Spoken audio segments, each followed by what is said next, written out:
우리가 창세기 16장을 읽었는데요. 아브람 집안에 정말 복잡한 일이 일어났습니다. 16장 3절에 보니까 아브람이 가나안 땅에 거주한 지 10년 되었다라고 되어 있습니다. 아브람이 아직 아브라함으로 이름이 바뀌지 않고 또 사레도 사라로 불리기 전입니다. 그런데 이제 아브라함의 아내 사레가 자식을 간절히 원했습니다. 그래서 자기는 아들을 낳을 수 없는가 보다라고 생각하면서 여종을 통해서 자식을 보자고 남편에게 설득을 합니다. 그래서 이제 하갈을 남편에게 주어서 하갈이 임신을 하게 됩니다. 그런데 이 여종 하갈이 임신을 하자마자 갑자기 교만해져 가지고 그 여주인 사레를 막 멸시하고 깔보는 것입니다. 화가 난 사레가 너무 화가 나 가지고 이 하갈을 학대하게 되죠. 그래서 하갈은 도망쳐서 광야로 나가게 되는 이야기. 한 집안의 복잡한 드라마를 우리가 읽었습니다. 이걸 시리즈로 만들면 몇 부작으로 만들어도 될 만큼 아주 많은 내용인데요. 이 한 집안의 복잡한 드라마이지만 여기서 인생이 뭔지, 믿음이 뭔지, 하나님이 어떤 분인지를 정말 가르쳐주고 있습니다. 하나님께서 오래전에 아브라함에게 나타나셔서 너의 후손을 하늘의 별처럼 많게 해주겠다라고 언약을 하셨습니다. 그런데 아직도 아브라함에게는 자식이 없는 거예요. 한번 생각해 보세요. 내가 하나님의 인도하심을 따라 이 먼 곳까지 왔는데, 하나님의 약속을 믿고 내가 순종했는데 10년을 또 와서 여기서 더 기다렸는데, 그래서 마음이 너무 힘들겠죠. 그래서 아브라함의 아내 사레가 이제 자기가 원하는 것을 이루어내려고 꾀를 낸 것입니다. 하나님이 원하지 않는 방법을 동원한 것입니다. 우리도 그럴 때가 있습니다. 신앙생활을 하면서 한 10년쯤 뭔가를 두고 기다리면 반드시 그게 이루어져야 된다고 생각합니다. 내가 정한 시간에 나의 타임라인에 하나님을 딱 메어 두려고 하는 것입니다. 하나님, 내가 남편을 전도하려고 10년 동안 밥을 잘 차려주고 잘 들어주고 기도했는데 우리 남편 아직도 나를 교회당 앞에 내려만 주고 자기는 스타벅스 갔다가 예배 마치면 나를 데리러 오는 것밖에 안 합니다. 더 이상 내가 견딜 수가 없습니다. 11년째가 되면 더 이상 내가 남편에게 밥을 차려주지 말까 생각 중입니다. 하나님 해결해 주세요. 10년입니다. 10년 하나님. 싱글들 중에는 그런 기도 하나님께 할 수 있습니다. 내가 39살까지 내 짝이 나타나지 않으면 나는 독신의 은사인 줄 알고 포기할 테니까 하나님께서 책임져 주세요. 또 사업하는 분들은 내가 3년 안에 내 사업이 흑자로 돌아서지 않으면 하나님 곤란합니다. 내가 하나님께 대하는 것 좀 바꾸려고 합니다. 연말까지 내 기도를 응답해 주셔야만 됩니다. 우리 이런 생각들을 가질 때가 있습니다. 그러다가 안 되면은 이제 내 꾀를 동원하기 시작합니다. 사레가 여종을 통해서 남편에게 이제 자식을 보려고 하는데요. 이것은 당시에 아브라함 시대는 흔한 풍습이었습니다. 다른 사람들도 그렇게 하는 일들이 있었습니다. 그러나 아브라함과 사레는 그걸 따라하면 안 되었습니다. 왜냐하면 하나님의 약속이 그들에게 주어졌기 때문입니다. 창세기 15장에 보면 아브라함과 하나님과의 대화가 나타나는데요. 그 2절에 아브라함이 하나님께 따지듯이 좀 하는 그런 내용이 있습니다. 2절 같이 읽겠습니다. 주 나의 하나님, 저에게는 자식이 아직 없습니다. 저의 재산을 상속받을 자식이라고는 다마스쿠스 녀석 엘리에셀 뿐입니다. 주님께서 저에게 자식을 주지 않으셨으니 이제 저의 집에 있는 이 종이 저의 상속자가 될 것입니다. 하나님, 내게 아들 주겠다 말씀하시는 것, 그래 저도 믿었는데요. 사실은 아직까지 내는 이 하인 한 명밖에 없습니다. 얘가 저의 상속자가 되면 됩니다. 하나님 너무 그렇게 애쓰지 마십시오. 이제 그런 분위기예요 지금. 그러니까 하나님께서 4절에 대답을 하시죠. 시작. 그 아이는 너의 상속자가 아니다. 너의 몸에서 태어날 아들이 내 상속자가 될 것이다. 따로 있다는 것입니다. 하나님의 계획이 있다는 것입니다. 그래서 아브라함과 사례를 통해서 분명한 이제 약속의 아들이 주어질 것을 정확하게 말씀을 해주셨어요. 그런데 사례가 기다리다가 믿음이 흔들리게 된 것입니다. 그래서 16장 2절에 사례가 이제 자기 남편에게 이야기합니다. 같이 읽습니다. 사례가 아브라함에게 말하였다. 주님께서 나에게 아이를 가지지 못하게 하시니 당신은 나의 여종과 동침하십시오. 하갈의 몸을 빌려서 집안의 대를 이어갈 수 있기를 바랍니다. 아브라함은 사례의 말을 따랐다. 당신은 언제까지 하나님만 바라보고 기다릴 수 없잖아요. 언제까지 하나님 말씀하신 그것만 기다리면 안 되잖아요. 이제 내가 나설 테니까, 남들이 하는 그 방법을 사용할 테니까 그렇게 해서라도 우리가 자식을 봅시다 라고 이야기한 것입니다. 믿음이 흔들리는 순간입니다. 생각으로는 하나님을 믿으며 살아갑니다. 우리도. 그런데 정말 중요한 문제가 딱 닥치면 우리는 하나님을 신뢰하지 않게 되는 일들이 일어납니다. 압박이 오고 두려움이 오고 유혹이 올 때에 정말 중요한 그 순간에, 정말 중요한 그 주제에 있어서 우리는 하나님을 신뢰하지 않는 선택을 하는 경우들이 있습니다. 사진을 보여주세요. DIY, 이게 뭐죠? DIY, die, 죽으라는 거 아니잖아요. DIY, do it yourself. 당신이 알아서 원하는 대로, 당신이 원하는 대로 뭔가 해보세요. 그래서 가구를 만드는 것도 그렇고, 플라워링 뭐 하는 것도 그렇고, 데코레이션도 그렇고, 작품 옷 만드는 것도 그렇고, 당신이 원하는 대로 하세요라는 그런 뜻입니다. 신앙생활에서는 그것이 틀릴 때가 있습니다. Do it yourself. 내가 원하는 대로, 내가 원하는 방식대로 선택을 하면 안 되는 일들이 있습니다. 평소에는 우리가 잘 믿는 것 같습니다. 예배도 잘 드립니다. 예쁜 옷 입고 교회 옵니다. 그러나 압박이 오고 유혹이 오고 어려움이 닥치면 그때는 그냥 내가 원하는 대로 선택을 하면 안 되는 것입니다. 우리는 그렇게 될 때가 많죠. 신앙생활은 내 꾀를 의지하지 않고 하나님을 신뢰하는 것입니다. 내 방식과 하나님의 방식이 충돌할 때에 우리는 하나님의 방식을 선택하는 것이 믿음 생활입니다. 그것이 하나님의 약속을 따라가는 삶이고, 그것이 하나님의 말씀을 붙잡고 살아가는 삶입니다. 창세기 16장의 내용을 읽어보면 오래전에 창세기 3장의 내용을 너무나 닮았습니다. 아담과 하와가 오래전에 했던 그 실패를 아브라함과 사례가 지금 반복하는 거예요. 창세기 3장에 그런 말씀이 있죠. 같이 읽습니다. 여자가 그 나무의 열매를 보니 먹음직도 하고 보암직도 하였다. 그뿐만 아니라 사람을 슬기롭게 할 만큼 탐스럽기도 한 나무였다. 여자가 그 열매를 따서 먹고 함께 있는 남편에게도 주니 그도 그것을 먹었다. 하와가 선악과를 따서 남편에게 주었습니다. 여기서 따서 주었다라는 두 히브리어 동사가 있는데요. 이 따서 주었다라는 히브리어 두 동사가 이 16장 3절의 사례의 행동에서 정확하게 같은 단어가 히브리어로 사용이 되었습니다. 사례가 여종 하갈을 데려다가 아브라함에게 주었다. 따서 주었고, 여기는 하갈을 데려다가 주었는데요. 우리말로는 번역이 조금 다르게 되었지만 히브리어는 같은 단어예요. 정확하게 반복이 되고 있습니다. 여러분, 유혹의 본질은 같은 것입니다. 죄의 뿌리는 같은 것입니다. 하나님의 방식이 아니라 내 눈에 좋아 보이는 대로, 내 꾀의 방식대로 가져다가 주고 그것을 받고 함께 넘어지고 하는 것이죠. 아브라함이 아내의 말을 따라갔습니다. 그랬다가 정말 복잡한 일들이 이어졌죠. 그래서 남자분들이 이 성경을 보면서, 야 봐라, 성경에 여자 말을 들으면 복잡한 일이 생겨, 그렇게 적용하려고 하는 분들이 있습니다.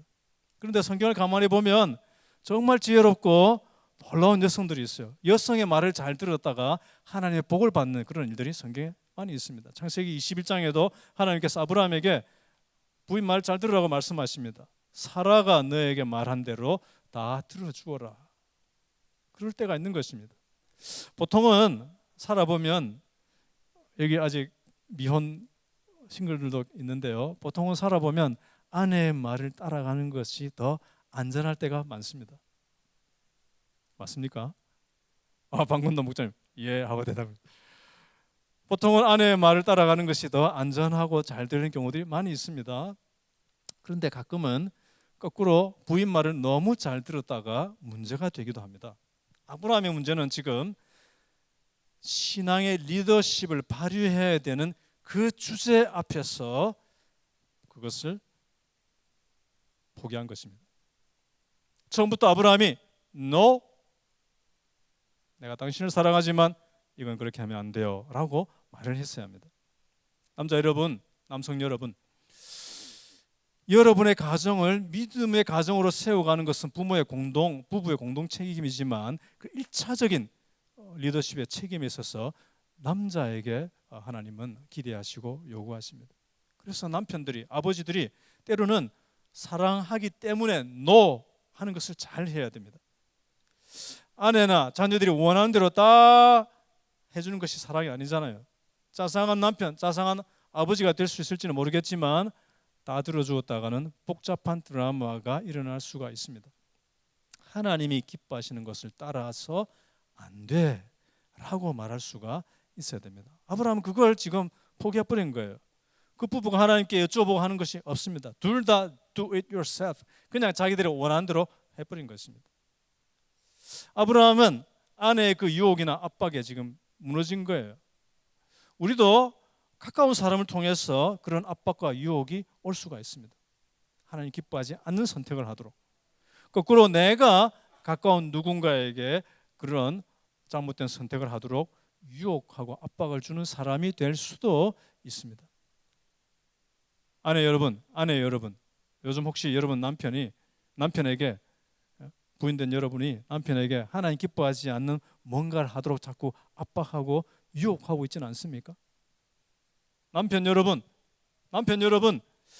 믿음이 아닌 내 꾀로 내 가정을 엉뚱한 방향을 향해서 몰고 가고 있지 않는지 남자들이 자기를 잘 살펴야 되겠습니다.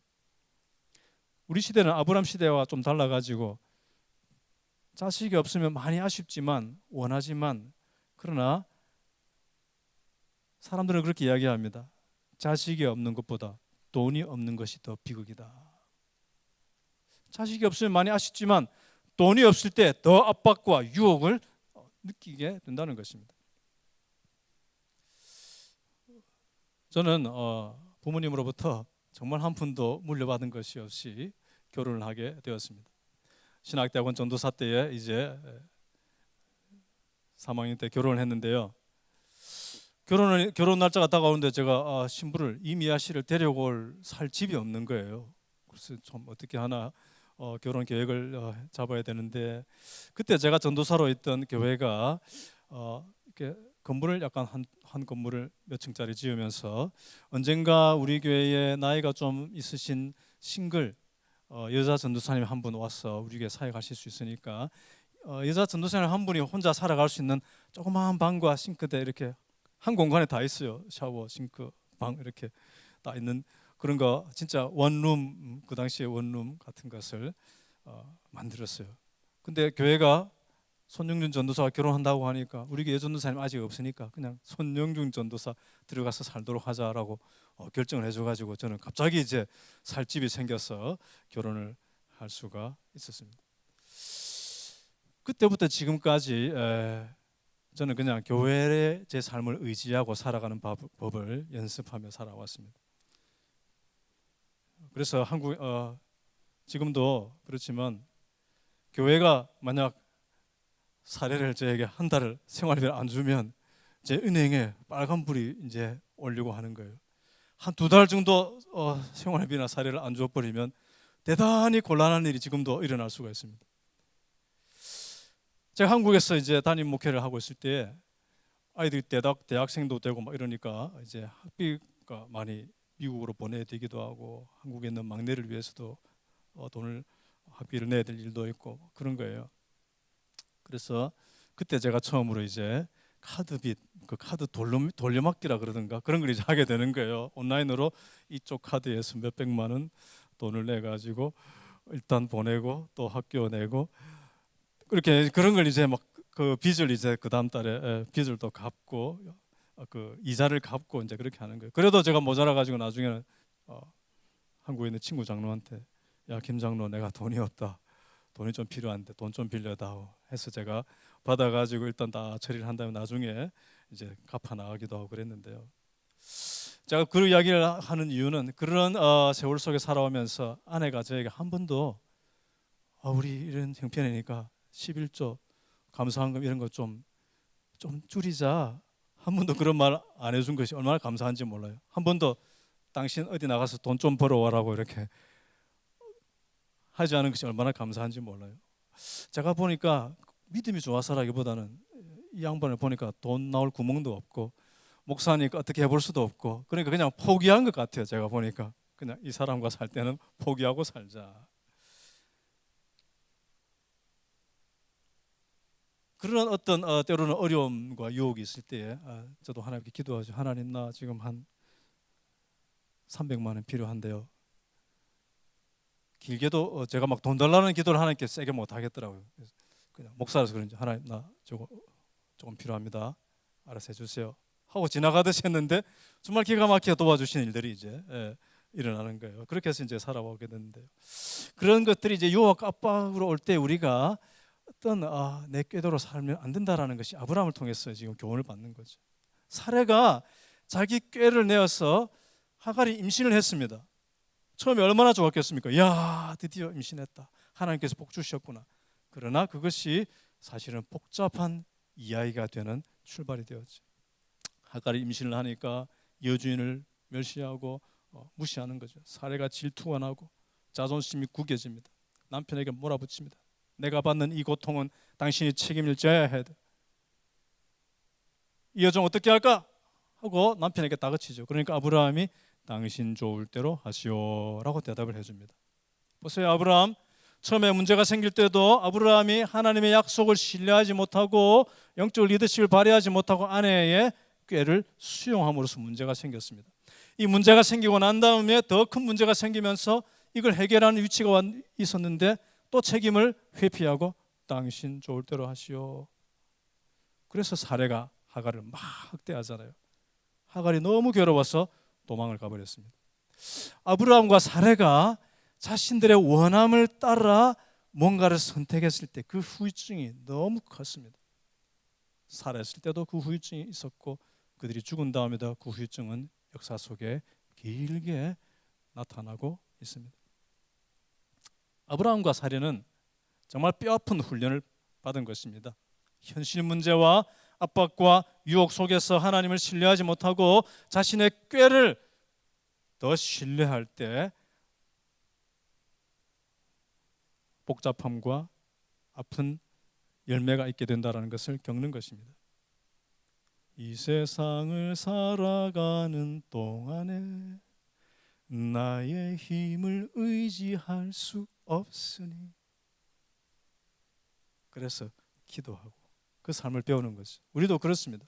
주일날 말씀을 듣고 야, 내가 하나님 방식대로 사는 삶을, 하나님을 딱 트러스트, 하나님을 의지하고 살아야지, 아멘 하고 찬양하고 기도합니다. 마음에 힘을 얻습니다. 결단합니다. 그러나 월요일부터 가정일, 일터 속에서 삶의 압박이 옵니다. 유혹이 옵니다. 그러면 우리는 무기력해지고 때로는 중요한 믿음의 선택을 해야 될 순간에 책임을 회피합니다. 엉뚱한 걸 선택하고 죄에 무너지기도 합니다. 자, 그렇게 이제 하갈이 임신을 했는데 어떻게 되었습니까? 일생일대의 기회가 왔잖아요. 야, 내가 여종의 위치에서 주인님의 아이를 임신했으니까 너무나 큰 기회가 온 거예요. 이 기회를 잘 살렸어야 됩니다. 그러나 교만하게 여주인을 멸시하다가 엄청난 충돌이 일어나게 되었고 도망자 신세가 되고 말았습니다. 자기의 교만함이 복을 화로 바꾸고 만 것입니다. 이 드라마의 세 주인공 아브라함, 사레, 하갈 모두가 실패했습니다. 자기의 원함대로 말하고 행동하다가 아픈 열매를 다 거두게 된 것입니다. 그러나 하나님은 이 세 사람 모두에게 선하시고 인자하시고 그의 사랑을 베풀어 주시는 장면이 16장의 내용이에요. 하갈이 남쪽으로 도망을 갔습니다. 사막 광야 샘물 곁에 도착했습니다. 이제 거기서 또 많이 내려가면 이집트가 나옵니다. 하갈은 이집트인으로서 이집트 출생의 여종이거든요.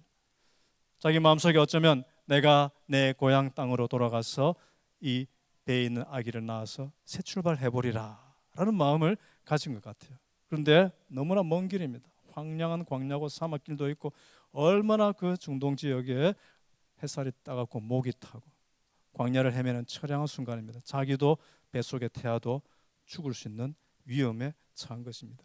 그때 누가 나타납니까? 하나님의 천사가 나타납니다. 8절 같이 읽습니다. 사레의 종 하갈아, 내가 어디서 와서 어디로 가는 길이냐. 하나님이 지금 사레가 어디서 와서 어디로 가는지 몰라서 물어보는 거 아니잖아요. 내가 너를 다 보고 따라왔다는 거죠. 그래서 위로하시고 하갈과 대화를 많이 하시고 다시 돌려보냅니다. 다음 주일 설교는 이 하갈 한 사람에 대한 설교를 제가 할 텐데요. 정말 놀라운 하나님의 손길이에요. 하갈이 자기 주인에게 돌아가는 것이 하갈에게는 지금 최선인 것입니다. 그래야 보호받을 수가 있는 것이고, 하갈은 교만에 대한 대가를 치렀습니다. 그러나 그에게 광야 헤매는 그에게 하나님의 자비와 인애가 임하였습니다. 하나님께서 광야까지 찾아와 주시고 만나 주셨습니다. 생명을 지켜주시고 타일러 주시고 축복하여 주시고 그 뱃속에 있는 아이의 이름까지 정해주세요. 너무나 놀라운 하나님의 배려입니다. 아브라함, 사레, 하갈의 그 욕심, 분노, 잔꾀, 무책임함, 질투, 어리석은 선택, 그들의 실패, 그들의 악함과 약함 가운데서도 하나님의 인자하심과 선하심, 그의 grace, His mercy, His faithfulness. 그래서 아브라함의 가정과 하나님의 언약도 지켜주시고 하갈의 임신한 그 여성도 지켜주시고 그 태중에 있는 아이도 지켜주시고, 하나님께서 우리 인생의 때로는 우리가 애매하고 복잡하고 참 힘든 상황에 우리를 두실 때가 있습니다. 그때가 하나님을 우리가 신뢰하는 믿음을 연습하는 시간입니다. 내가 원하는 걸, 내 desire, 내가 원하는 걸 하려고 새로운 문제를 만들어내서는 안 됩니다. 하나의 문제가 있는데 내 꾀로 내가 원함을 따라서 뭔가를 선택하면 또 새로운 문제가 생기는 것입니다. 여러분 삶에 지금 하나님을 신뢰하는 삶을 연습해야 될 것이 뭐가 있습니까? 자녀교육, 일터, 뭔가 있을 수가 있습니다. 여러분 생활에서 지금 유혹과 압박을 받는 것이 무엇이 있습니까? 목적이 좋으면 편법을 써도 된다는 그런 유혹에 넘어가지 마십시오. 학교에서, 직장에서, 인간관계에서 믿음의 방식을 선택하는 연습을 하십시오. 말씀의 원리를 붙잡으십시오. 이 16장 스토리 중심의 아브라함, 사레, 하갈이 주인공들입니다. 메인 캐릭터입니다. 그러나 사실은 그 이야기 가만히 보면 하나님이 진정한 주인공이시고 하나님이 중심이 되는 사건입니다. 하나님께서 보시고 하나님의 들으심, 하나님의 살펴보심, 하나님의 자비 베풀어 주심, 그것이 하나님의 스토리입니다. 답이 없는 인생들에게 답이 되어 주신 하나님, 해결책이 없는 사람들에게 해결이 되어 주시는 하나님, 하나님의 신실하심과 하나님의 자비가 우리 인생의 답이요 해결책인 것을 믿습니다. 우리는 아브라함보다 훨씬 더 복된 위치에 있습니다. 왜냐하면 우리는 예수 그리스도를 알기 때문입니다. 독생자를 아끼지 아니하시고 우리를 위해 보내어 주신 그 하나님의 사랑을 우리는 알고 있습니다. 로마서 5장 8절 같이 읽습니다. 그러나 우리가 아직 죄인이었을 때에 그리스도께서 우리를 위하여 죽으셨습니다. 이리하여 하나님께서는 우리들에 대한 자기의 사랑을 실증하셨습니다. 우리는 늘 실패하고 우리는 흔들립니다.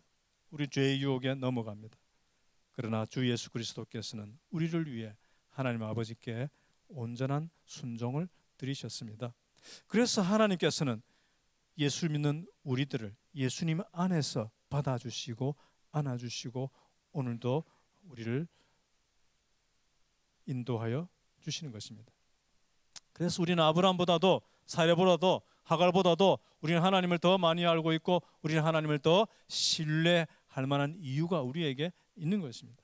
하나님의 방식이 내 방식보다 더 낫다는 것을 신뢰할 수 있는 여러분 되기를 축원합니다.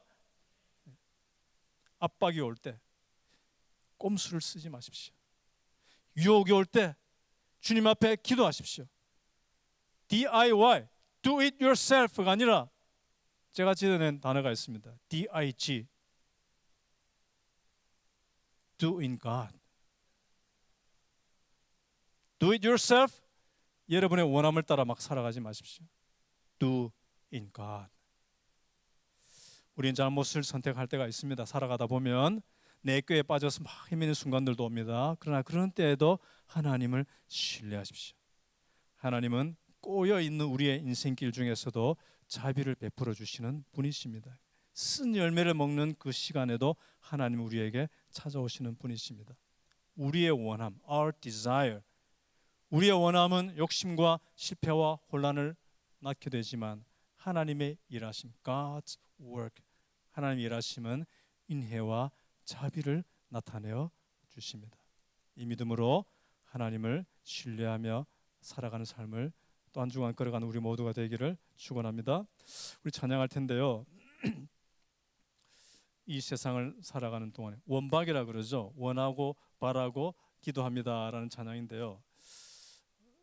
이 세상을 살아가는 동안에 나의 힘을 의지할 수 없으니 기도하고 낙심하지 말 것은 주께서 참 소망이 되심이라. 주의 길을 걸어가는 동안에 세상의 것 의지할 수 없으니 감사하고 낙심하지 말 것은 주께서 참 기쁨이 되심이라. 우리 믿음을 고백하며 또 이런 믿음 더 부어달라고 같이 찬양하겠습니다.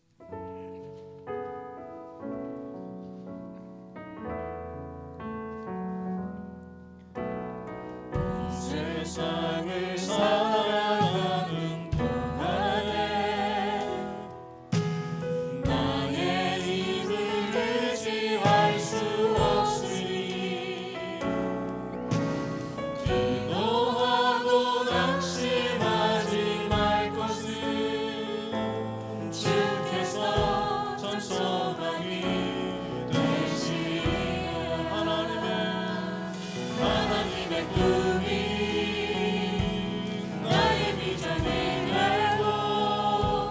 예수님의 성품이 나의 인격이 되고 성령님의 권능이 나의 능력이 되길 원하고 바라고 기도합니다.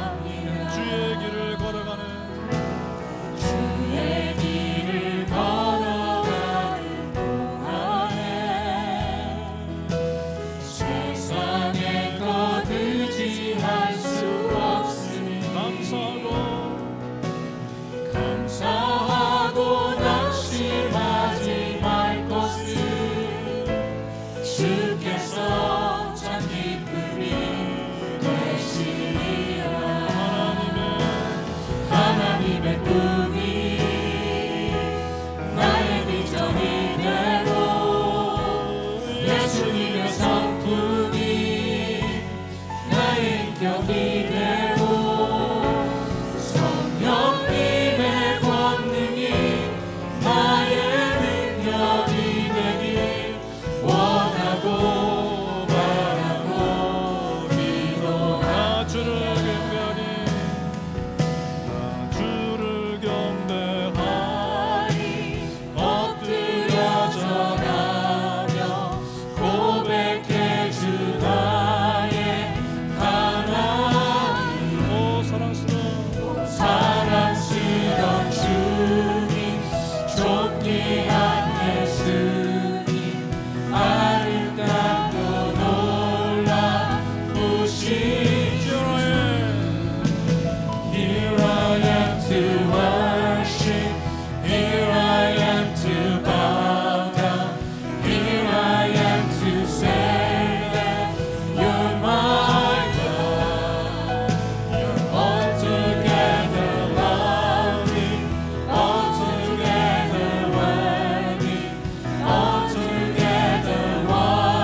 기도합시다. 여러분에게 있는 압박이나 유혹이나 어려운 상황이 무엇입니까?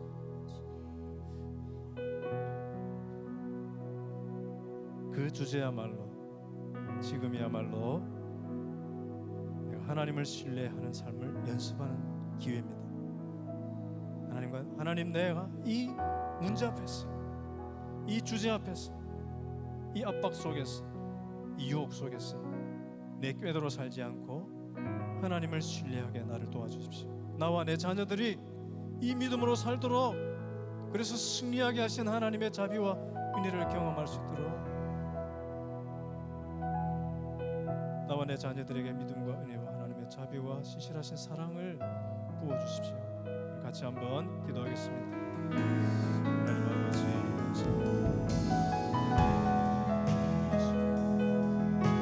신실하신 하나님, 신실하신 모든 순간에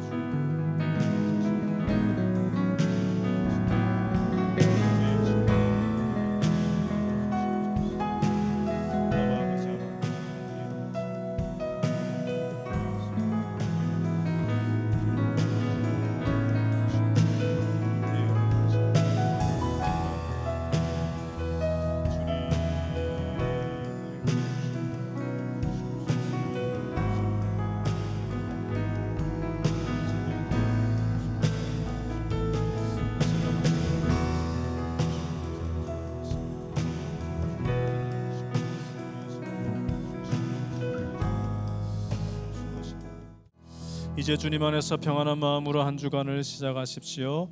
선한 일에 용기를 가지며 악을 악으로 갚지 말고 모든 일에 죽게 하듯 하십시오. 성령을 따라 행하며 어둠의 일에 참여하지 말고 선을 행하되 낙심하지 마십시오. 신실하신 은혜의 하나님을 늘 바라보십시오. 믿음의 주 예수 그리스도의 은혜와 우리가 실패할 때도 자비를 베푸시는 하나님의 신실하신 사랑과 우리로 하여금 우리 자신의 원함이 아니라 하나님을 신뢰하며 살아가도록 도우시는 성령님의 함께하심이 오늘 예배하는 모든 주의 백성들의 심령과 그 가정과 삶 속에 우리 늘 푸른 교회 공동체 위에 항상 함께 있을지어다. 아멘.